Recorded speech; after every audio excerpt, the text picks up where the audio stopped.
Good afternoon. My name is Michael Popa, Executive Director of the Mainstream Coalition, and welcome to Continuing the Conversation, an important new series from Mainstream, where we'll speak with community leaders and listen as they share their experiences. Discussing white privilege can sometimes be uncomfortable and usually unwelcome by white people, but it's a conversation that needs to take place, not only here, but in our homes, our workplaces, and anywhere else we gather with friends and family. It's only by having these difficult conversations that we can move forward together and finally end the systemic racism that continues to plague our society. I'm joined today by Loretta Summers, a human resources professional with over 40 years of progressive experience, and she's also the owner of the Summers Advisory Group. Noted for enthusiasm, passion, and humor, Loretta combines energy and real-world experiences to facilitate personal and organizational change. With expertise in areas of diversity, conflict management, and leadership development, just to name a few, Loretta custom designs and facilitates seminars to help individuals and organizations align their potential for success. Welcome, Loretta. Thank you. I forgot to turn off my mute. Thank you. Glad to be here. Oh, so glad to have you. We're very lucky to have you with us today. So I wanted to let everybody know that we are doing things a little bit differently. Loretta is going to start off our conversation, frame this discussion by giving us a presentation on white privilege and unconscious bias. So Loretta, if you'd like to go ahead and share your screen, and let's get started.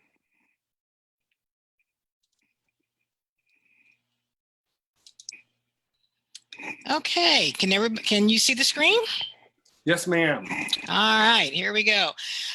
You've already heard Michael say, and I have to agree that talking about white privilege and unconscious bias is uncomfortable sometimes, but it is a conversation that we need to have. So in my presentation, I am going to talk about white privilege first, and then we will talk about unconscious bias after we talk about white privilege.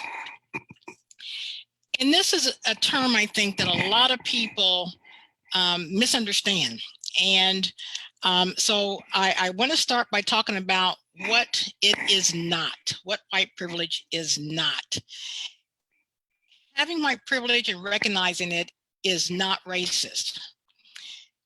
I have a friend who's on my Facebook page, and she's white, and she was talking on Facebook about how, talking about white privilege, and I didn't come from a family of people that, were rich or anything like that. And I thought, okay, this is a teaching moment, because white privilege is not suggesting that white people have never struggled, that white people are all born to wealthy parents or they're affluent. That's not what white privilege is. It's not talking about that. So then I had another friend, this is a male, and he's white, and he was on Facebook talking about what he did. He said, oh, now I haven't earned anything, and so they keep talking about how I haven't earned anything. Well, let me set it straight here. White privilege is not assuming that everything a white person has accomplished is unearned. We know that a lot of people, white people who are in higher level positions, who have made it in corporate America, who are doing well no matter what, their professional, personal life, that they work extremely hard to get there. So as a foundation, it's not racist. We're not talking about where white people have never ever struggled, and we're not talking about the fact that white people have never earned. They have earned, and they are continuing to earn different things. So if that is what white privilege is not, then what is white privilege? And the definition for white privilege has changed over time. Before the Civil Rights Act of 1964, it was generally referred to from a legal and systemic advantages that was given to white people by the United States. As you think about citizenship, People were given the right to vote, the right to buy a house in a neighborhood of their choice. A lot of these rights that were given before 1964 were given to white people.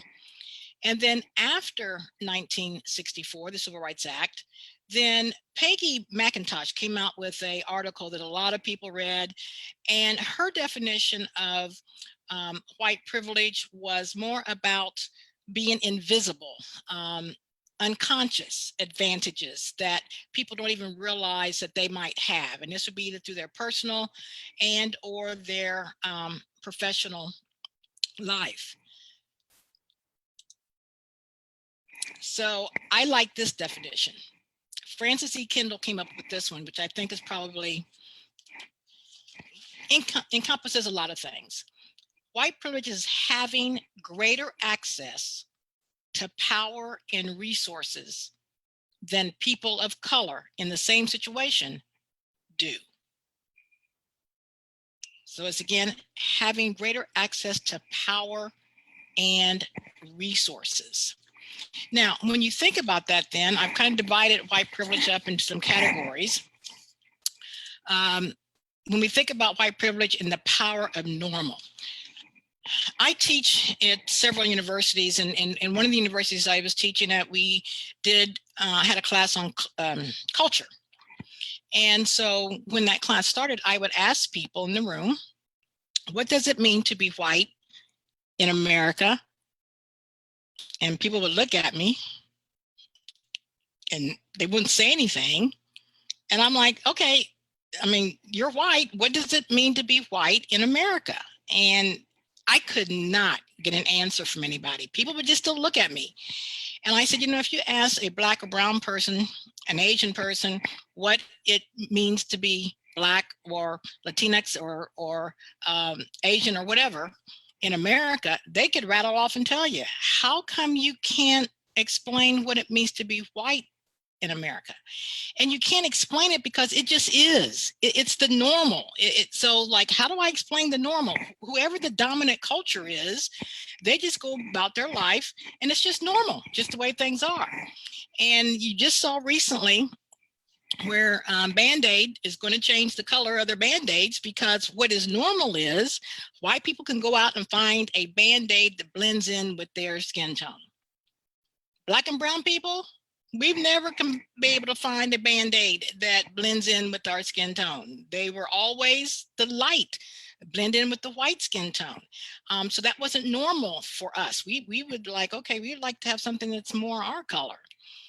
And then you might have just recently heard white people can go out and buy beauty products. They can go out and buy hair products. Black people, we have difficulty finding Black products. I remember when I first moved to Overland Park, and I've been here 29 years now, me trying to find hair products that I can use on my hair, extremely difficult out here in Johnson County. Now, it was just recently in the news that there are some Walmarts that in order to purchase ethnic products, you can see in the picture I have here, you got to go get somebody to get a key and unlock it. So for white people, yes, you can just go out there and pick it up off the shelf, go to the cashier or whatever.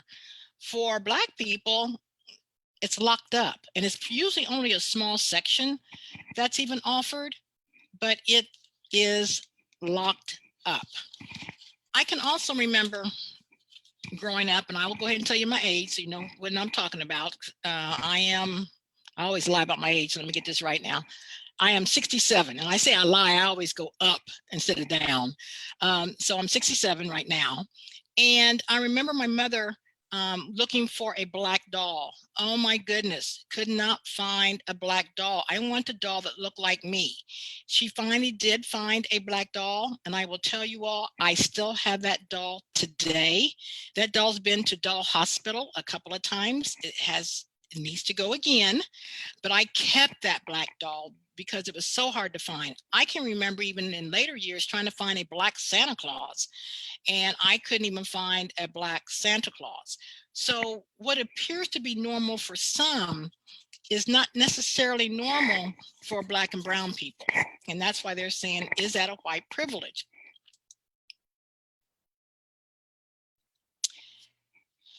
Another way to look at it, power of the benefit of the doubt.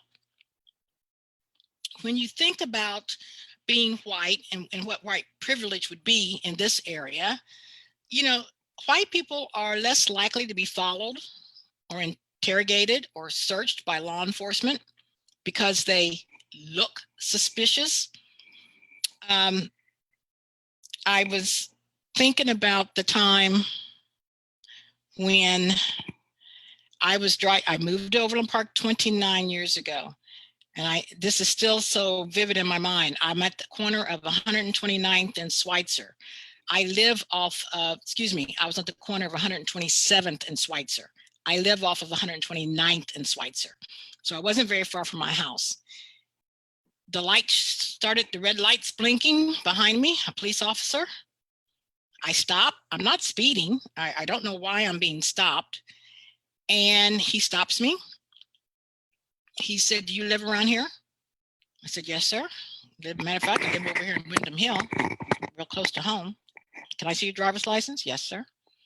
I give him my driver's license. "Is this your car?" "Yes, sir. I own this car." "Can I see your registration?" "Certainly." I get my registration out. I show it to him. I said, "Sir, can you tell me why you stopped me?"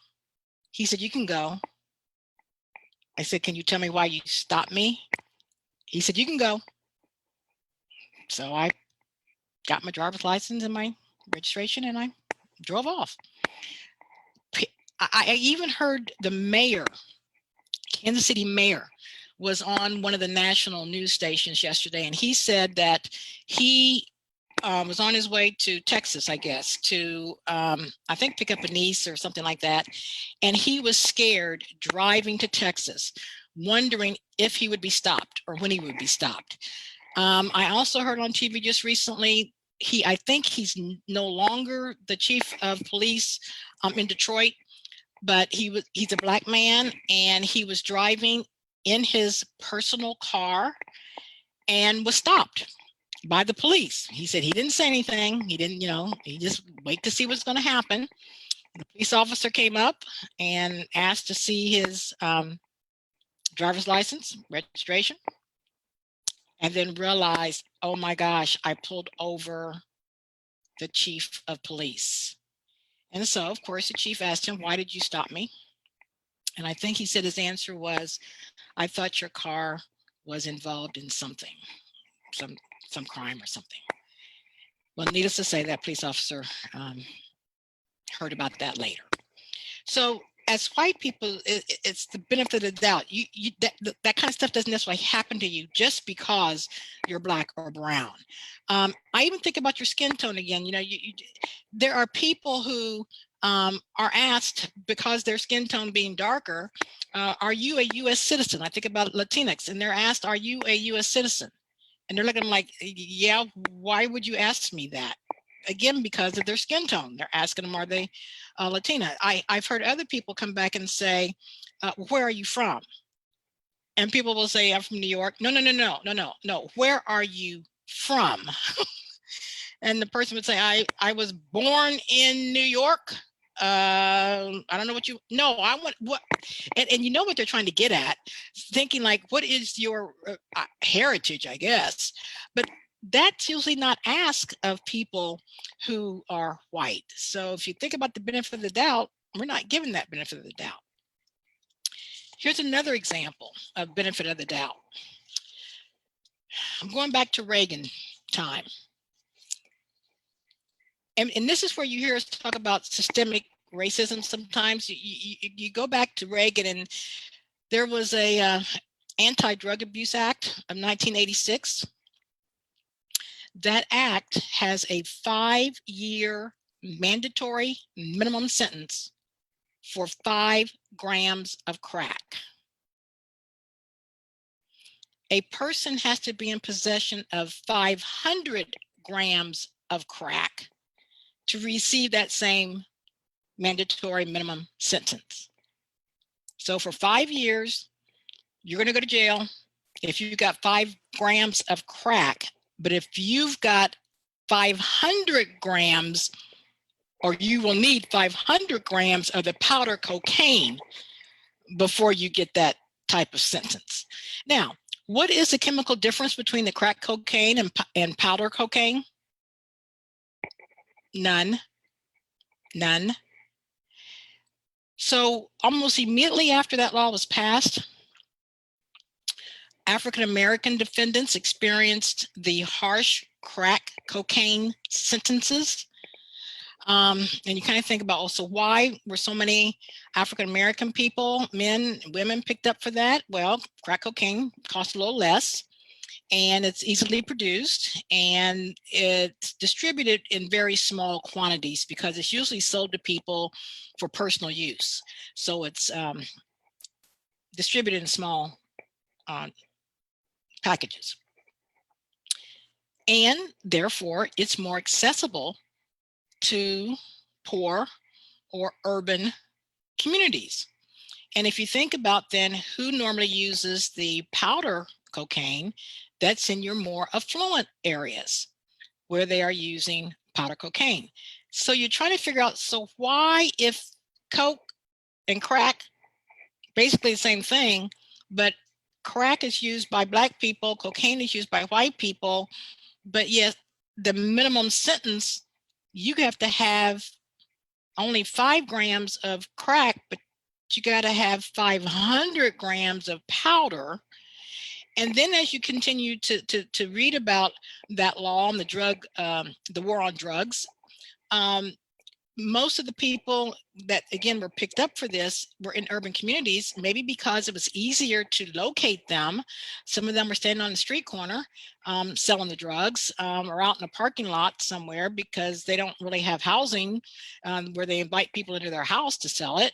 And then why wouldn't you pick up somebody, for an example, in Overland Park? Well, you're gonna have to go to somebody's house, probably in Overland Park. You have to go to somebody's 5-bedroom house, 4-bedroom house, and try to find who that person is, and it could be a young person selling cocaine to their fellow students, let's say high schoolers selling it to their fellow students, so they can have money to go on spring break, but you're not going to go into that person's house.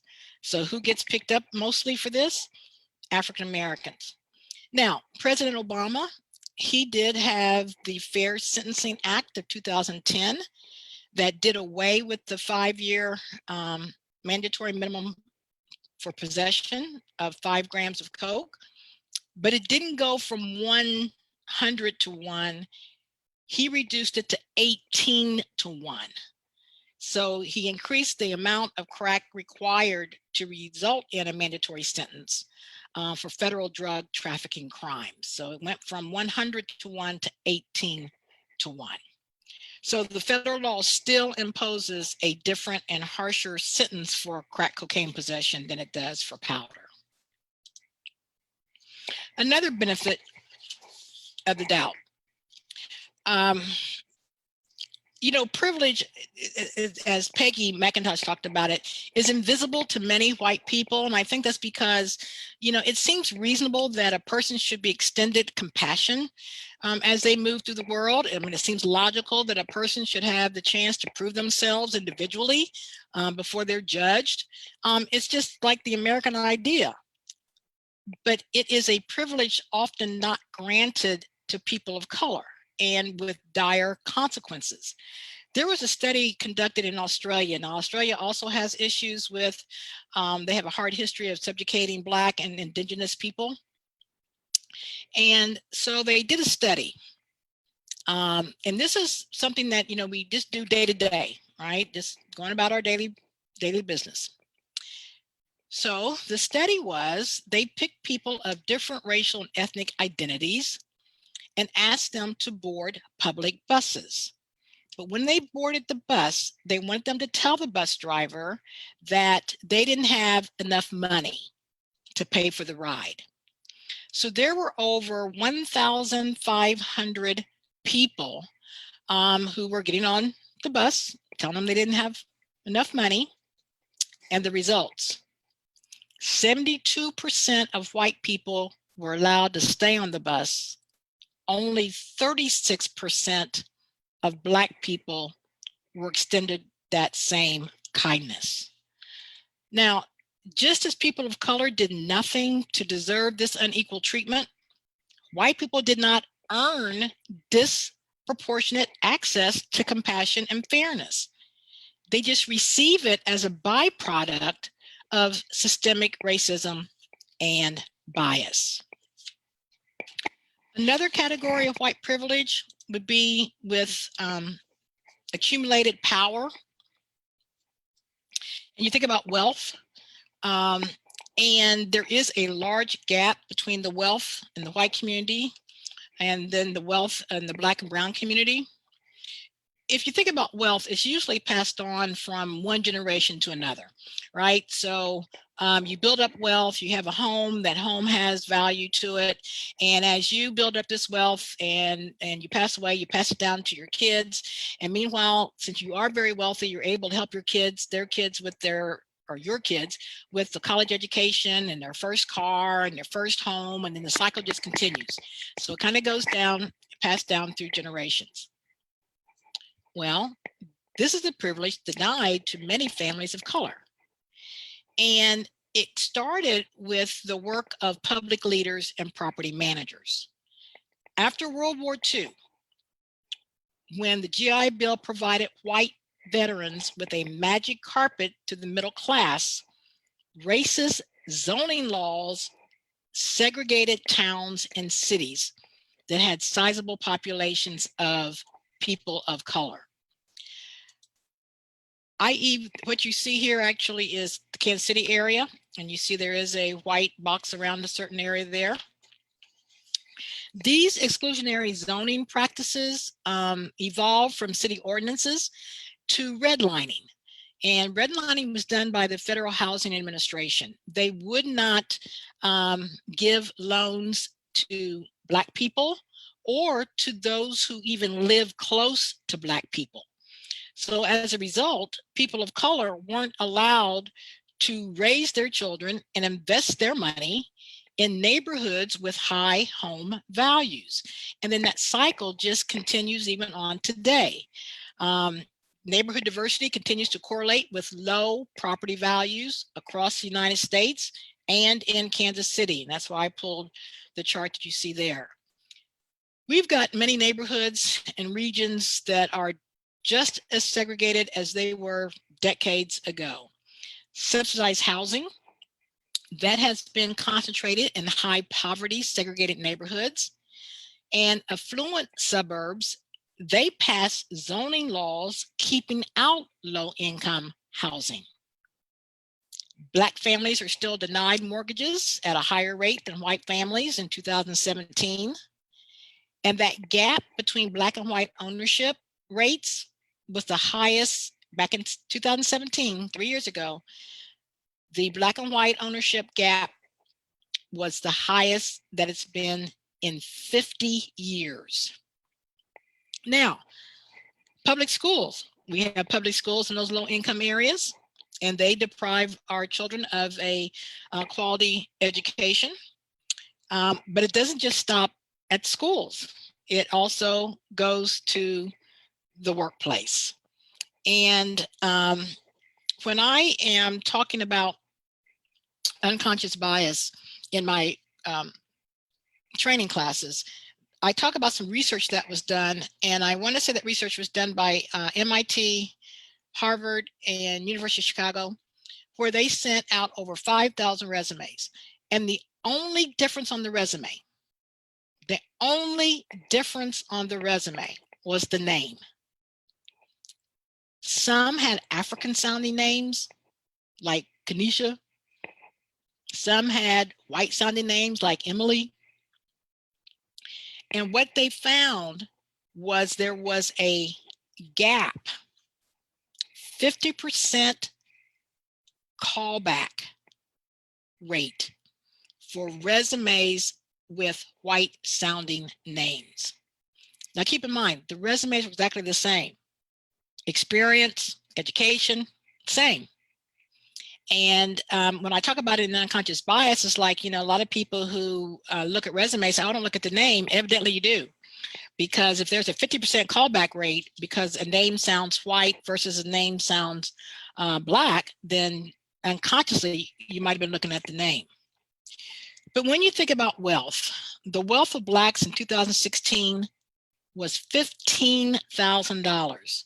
For whites, $140,000. Now, people can be ignorant about these inequities. The Pew Research Center says that only 46% of white people say they benefit a great deal of a fair amount from advantages that society does not offer to Black people. But conscious choices were and are made to uphold these privileges.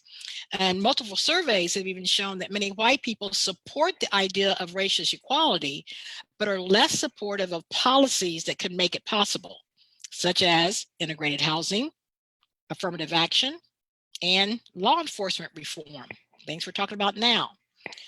I want to end this with a quote, this piece, with a quote by Corey Collins. He wrote it in an article, What is White Privilege Really? So I really want to read this to you.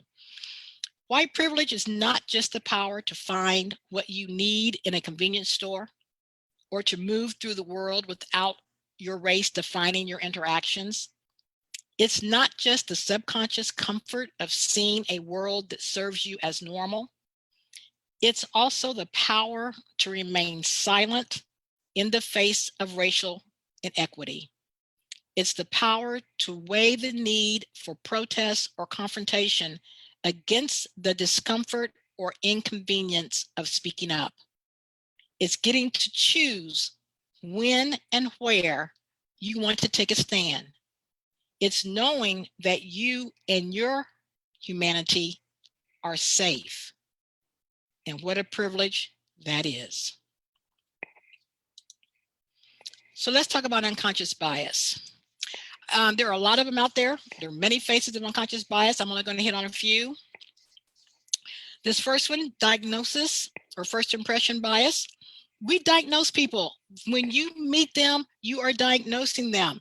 And by the way, when I talk about this, let me preface this by saying people come back and tell me, Loretta, I don't have any biases. I will tell you that if you don't have any biases, then you're not alive. Because we all have biases. We all make judgments. That is the way our brain is hardwired to do that. So the only way you could not have a bias would be that you're not alive. So with that said, everybody diagnoses people when we first meet them. And it might be unconscious. In other words, you see a group of Black young men on the sidewalk and you walk across the street. So you don't have to walk by them. That might be as a result of an unconscious bias you have about a group of young Black men. This actually happened to me. Trying to make the story short because I want to have time for discussion here. Somebody, I live in Overland Park. I do live in a standalone house. And when I opened the door to my house, somebody went back and said to, I got to tell you the whole story. I get my printer from a company. So whenever I run out of ink, somebody drops off the ink. That person drops off the ink, went back and told the salesperson to call me. The salesperson said, Loretta, you know the guy who drops off your ink? I said, yeah. He wants to know, can he just leave it on your door? Why? I'm home most of the time. Why is he going to leave it on my door? She said, it's kind of funny, but he said it takes too long for the maid to get to the door. And I'm like, excuse me? What did you just say? She said, yeah, isn't that kind of funny? It takes a long time for the maid. No, it's not funny because I don't have a maid. And yes, I have problems with my knees and my office is in my basement. It takes me a little while to get upstairs, but I'm not the maid. What makes him think I'm the maid? So, you know, that kind of thing happens. There was a gentleman out in Overland Park, high-level executive, and he says that when he's out cutting his grass in his yard, that people ask him how much he charges because they think he's the help. And he owns that house. We've got all kinds of stories we're hearing on the news now where people are calling 911 because they're making a diagnosis about somebody who is Black or brown, just living their normal life. You get the CNN reporter who was arrested live on TV. I saw it. He tried to tell them who he was. They still arrested him.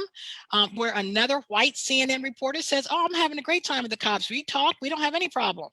You've got the woman in the park who called the police on the fact that the black man asked to have her dog on a chain or collar. And she specifically said an African-American man is attacking me. You got the man most recently who wrote Black Lives Matter in chalk around the wall of his house, and a white couple questioned him because he couldn't live there. Matter of fact, he's not black, he's Filipino. But they questioned him, saying they knew the owner of that house and he couldn't live there, and they're going to call the police on him, which they did.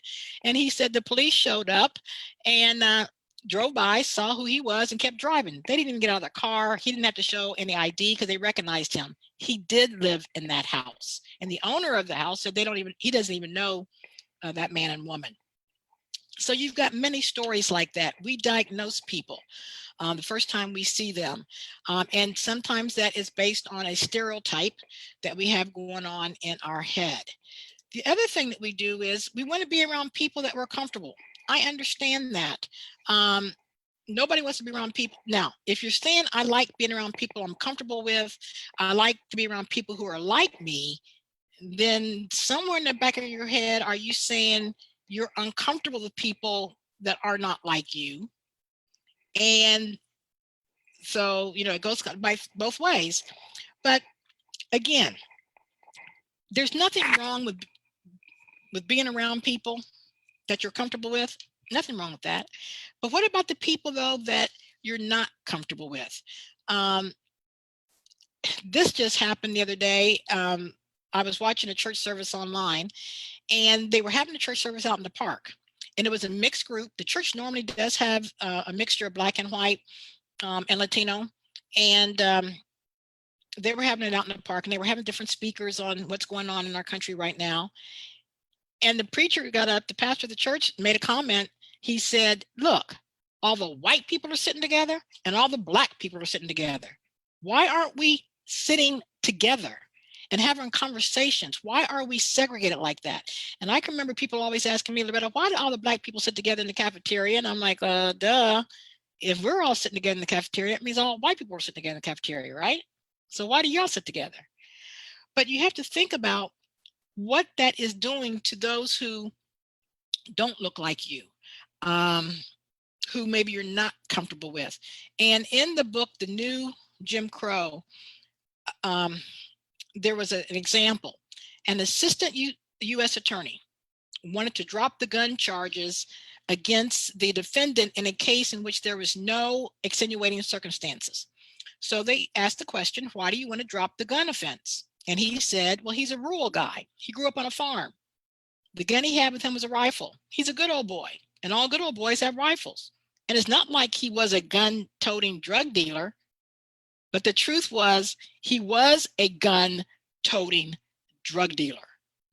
So you got to think about, is affinity that I have with someone and I don't have with others, is it causing me to show some type of microaggression? Am I not including them? Am I overlooking things, problems, negative behaviors for people who are like me, but I'm picking up on behaviors of people who are not like me and thinking that is a problem? Do I forgive people for making a mistake if they look like me, but I don't forgive people for making a mistake if they, I forgive people for making a mistake if they do look like me, but I don't if they don't look like me? And then you have confirmation bias. And what this is saying that we will go out and do everything that we can to confirm whatever our bias is. Some of us, you do that on TV every day. Some of you watch certain radio stations, watch certain TV stations, news stations that support your view. When you think about it, we are now getting into the election period. What are people doing? They're going out, finding information, positive information about the candidate of their choice. Now, we do this all the time, even on Facebook. If people put something on Facebook you don't agree with, you might unfriend them or you might hide it. The Bible, people will pick out certain parts of the Bible that confirm their belief and act like the rest of the Bible isn't there. The only way you're going to know if your bias is accurate is if you look for what is the opposite. but we don't. We just keep finding things that confirm our bias. This one is commitment confirmation, loss aversion. And what this one says, and I use the lottery there, we keep thinking that, yeah, the next time I'm going to win, the next time it's going to be me, when we all know the odds are against us. They are not in our favor. But what do? We keep spending money on the lottery. We do that. And so why do we hang on to that commitment? We don't want to lose. It's called loss aversion. I keep thinking I am going to win. I am going to win. I am going to win. So I just keep putting money into it. You don't want to lose face. You really, you want to, yes. And this is the other example. Do I wear a mask or do I not? That is the question. And people are committed. Yes, I'm not going to wear a mask. You'll talk to them. They might have had people die in their family. They know the facts behind it, and they still say, I'm not going to wear a mask. Others say, yes, I am going to wear the mask. Now, again, the commitment confirmation and your confirmation bias says, are you missing out on some facts? Are you not really paying attention to all of the information that's out there because you're only looking for those things that confirm your belief? And then once you get that belief, you're not willing to change your mind based on data. So with that, Michael, I'm back to you. Thank you very much, Loretta. There were just some stunning examples in there. And I think we posted that in the chat of just how deep-seated and ingrained racism is in our society. Like when you were talking about the zoning laws or the districts in Kansas City. I mean, it goes, obviously racism is not a new issue, but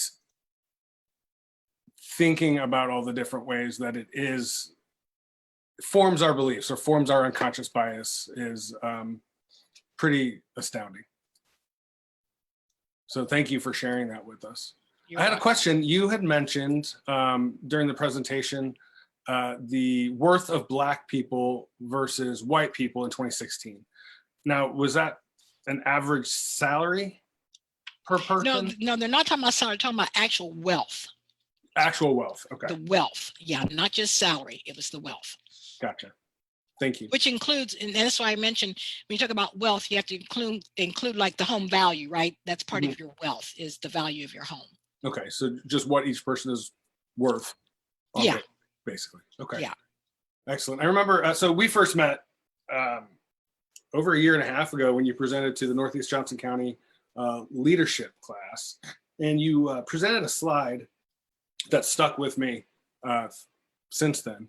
And I can't remember if it was an ad or what it was, but a bunch of kids were in a pool playing outside, and you asked us to take a look. What did we see? Well, we saw all the children of color were doing the bad things. They were breaking the rules, but all the white children were happily playing. And so that really stuck with me, because it does confirm that their unconscious biases out there, biases, right?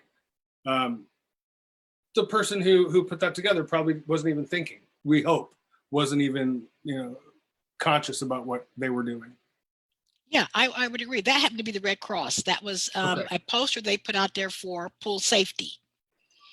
And yes, I always mention whenever I bring that up is, and again, being unconscious and not thinking that we do have biases or not recognizing that systemic racism, whatever, a lot of white people might not notice it. And when I show that in a lot of my classes, they don't notice, like, what's wrong with this picture? If you've ever been marginalized and you see that, I mean, you kind of pick up on it almost immediately that, yeah, all the brown skinned kids, and like, did Red Cross tell them to do that? No, I really don't believe that.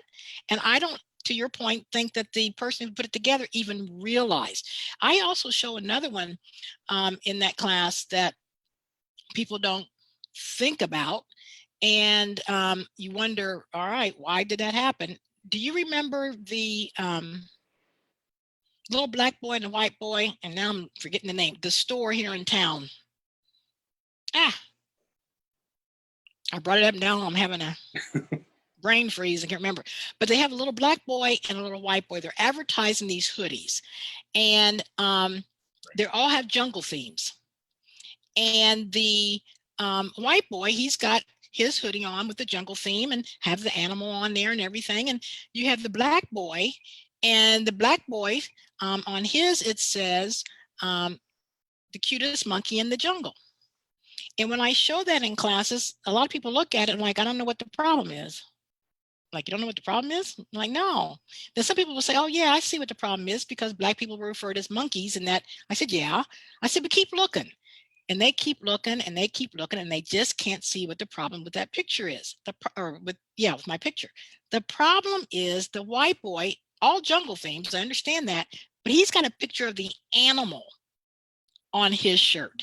Mm-hmm. The black boy doesn't. So that brings up the question, who are you calling the cutest monkey in the jungle? Are you saying that's the black boy? Because why didn't he have a picture of the animal on his shirt? Yeah. And again, unconscious, I think.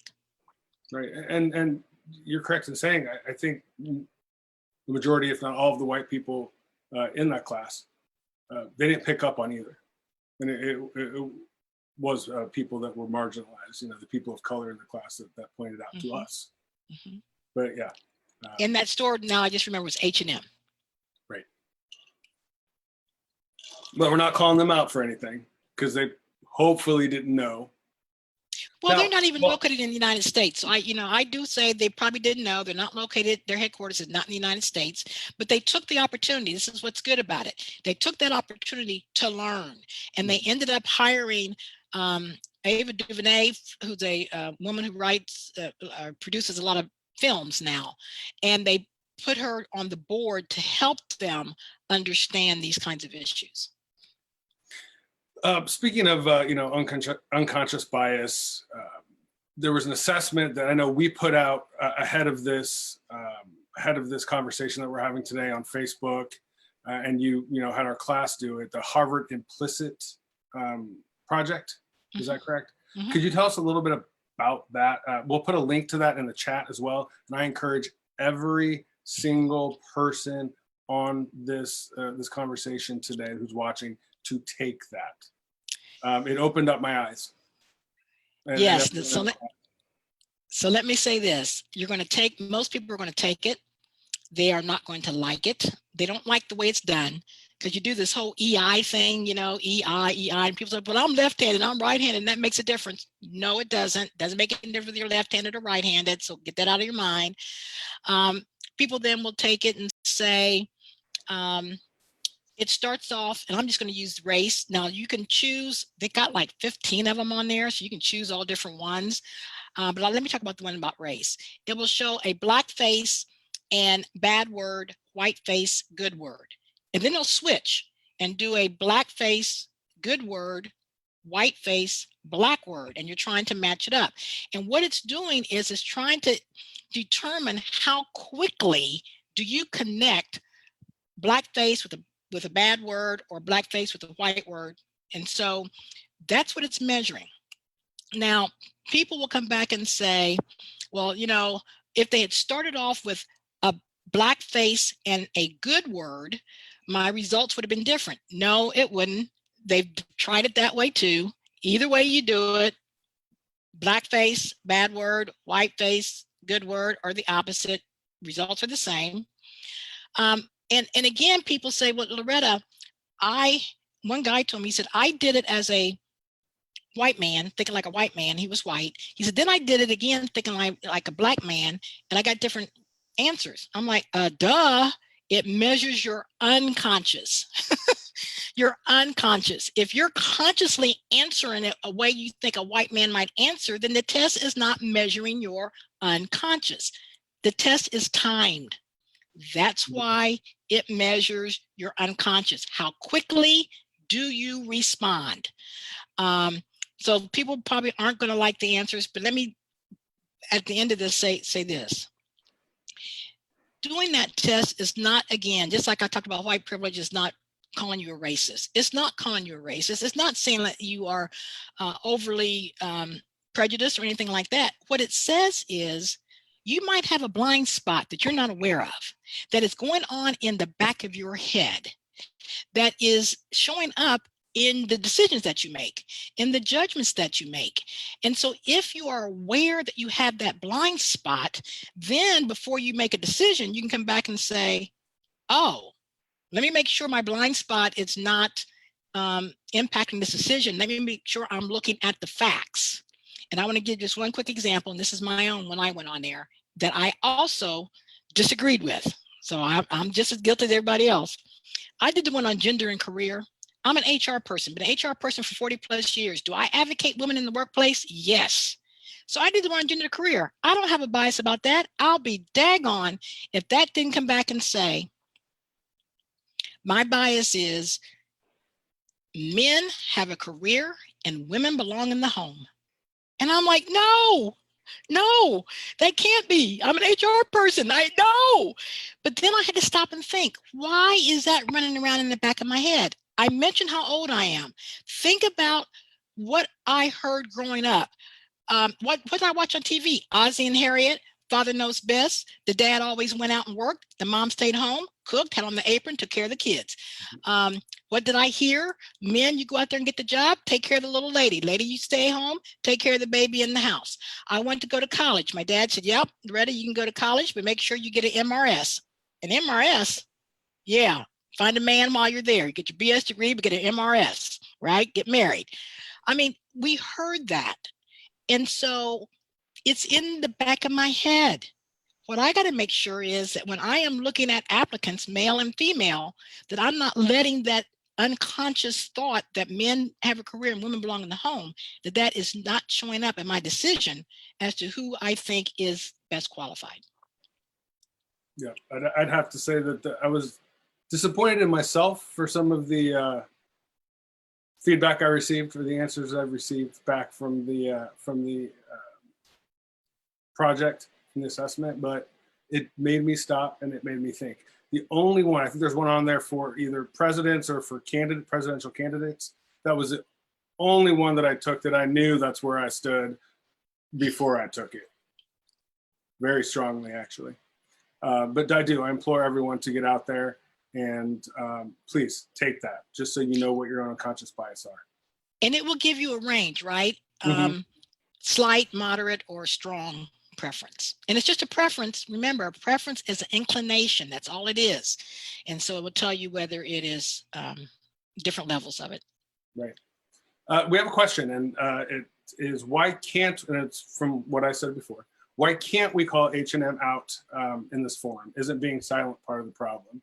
I'm going to say yes, it is part of the problem. The reason that I mentioned, hey, we don't want to call them out, because we don't know what was in their head, but I also knew that they corrected it just because I was in that class. So I wanted to give the opportunity to show some good coming from either a mix-up or something that wasn't intentional, and we just don't know for sure. But Loretta, I'd like to hand that off to you about is being silent part of the problem? Yeah. And I think when I read that comment from the gentleman, when I ended up that white privilege section, oh my gosh, that resonated so much with me because what a privilege it is to be able to say, my life is okay. So do I want to speak up? Do I want to be uncomfortable? You can say no, and your life isn't going to change. I think with all the things that we're seeing on TV and hearing, that it is time now for everybody, not just Black people, not just brown people, not just white people, but if in this country we truly believe that we are all equal and should receive equal treatment, and know and not have one of those biases that says, and I have had a person tell me this, and there are a lot of people who believe this, I don't believe in systemic racism, and I don't have any biases. We got to get past that, because if we continue that, then you'll just continue to get information to confirm your belief, and you won't look at all of the data and the facts that are out there that go back to the day when people came to America and then they went back to Africa and they kidnapped Africans, brought them back to America. And at that point in time, there was a division between those who were in America who were white and those who were coming in from Africa who were black. And the unequal treatment started then. And it continues because laws are being made, city, state, government. And like right with now with police reform, people don't want to talk about it. People don't want to do anything about it. We've got to talk about it, recognize it's there so that we can do something. Definitely.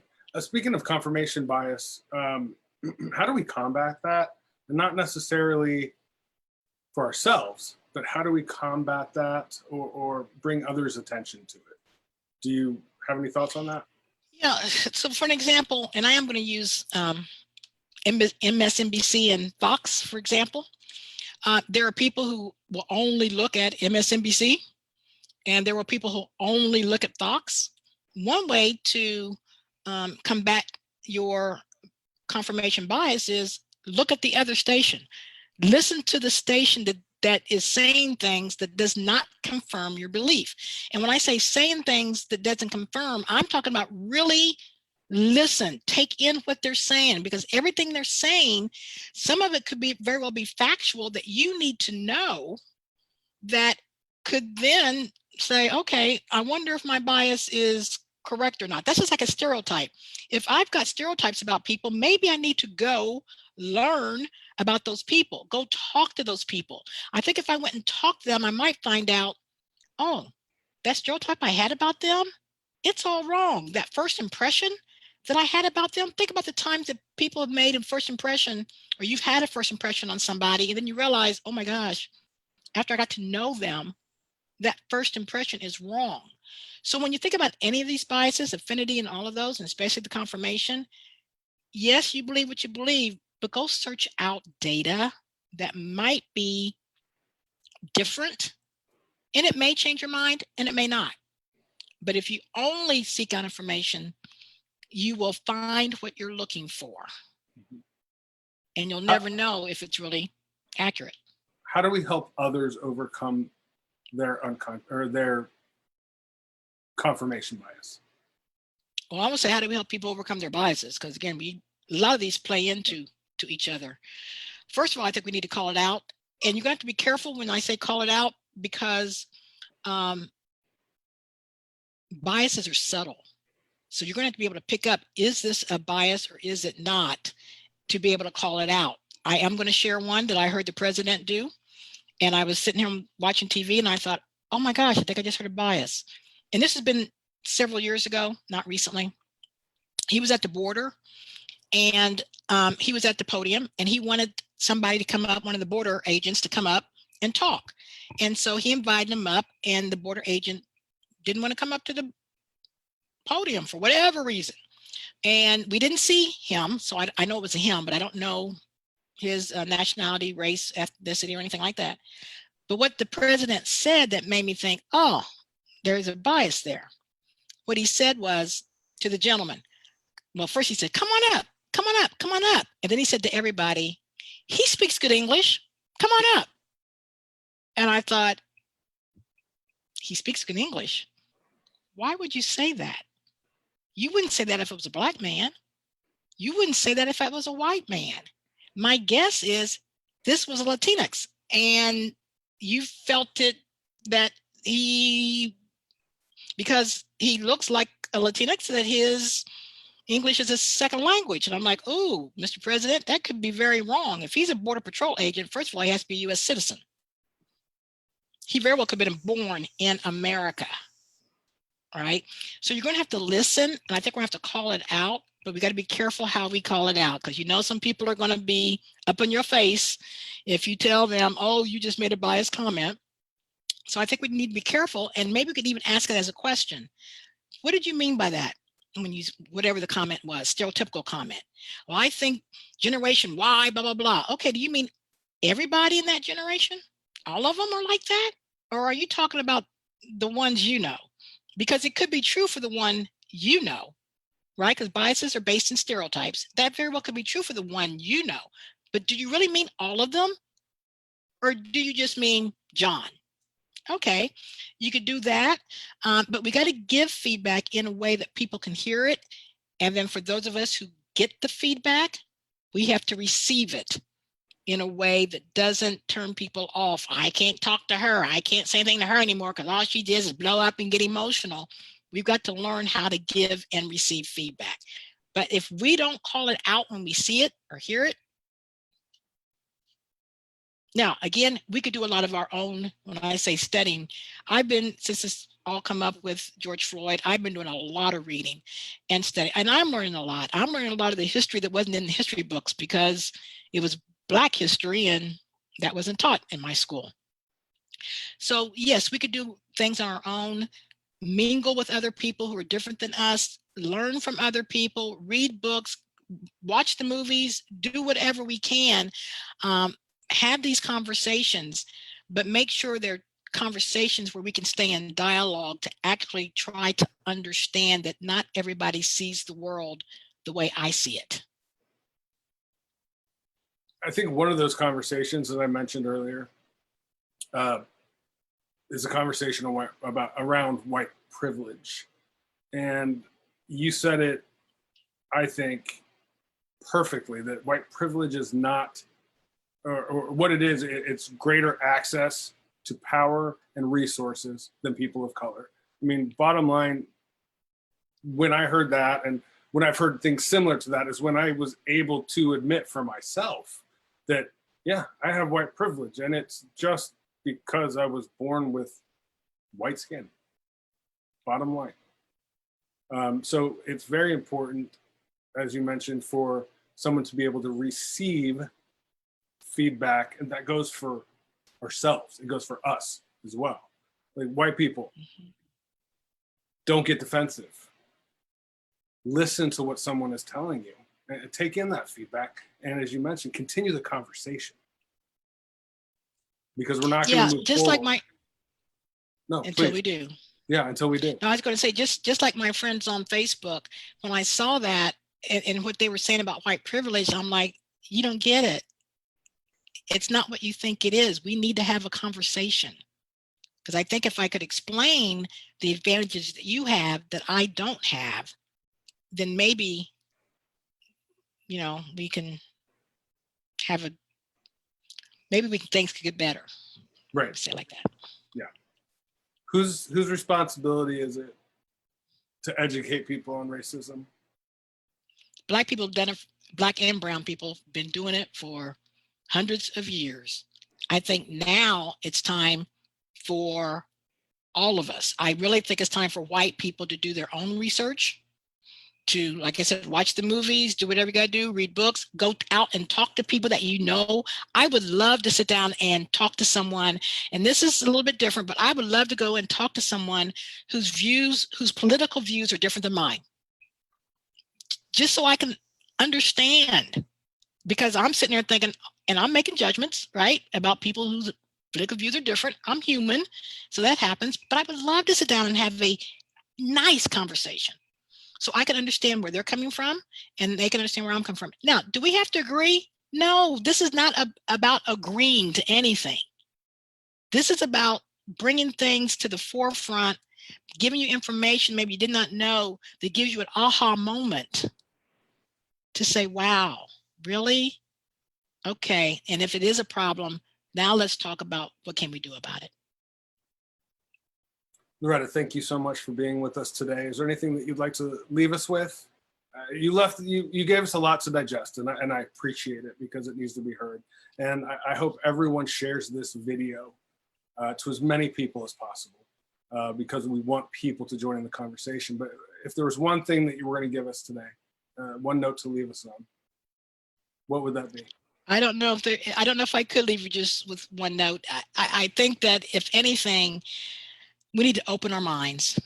I think that if we could just open our minds to receive information that we didn't know was out there, or just open our minds to to hear information that we're refusing to hear. If we could just be open-minded, that would be a first step in sitting down and having these conversations and making a difference in our world. Thank you. Thank you again for being here today. We really appreciate your time. And from the comments in the Facebook chat, everyone feels the same way. Good. So Thank you. Yes, and thank you everyone for joining us today. I hope you'll also join us for a conversation next Tuesday at 4:30 p.m. about racial inequity in education. Please visit mainstreamcoalition.org to view other upcoming events and learn more about our body of work. And remember to please listen, learn, and act. Stay safe out there, and remember to do more than vote with Mainstream in 2020.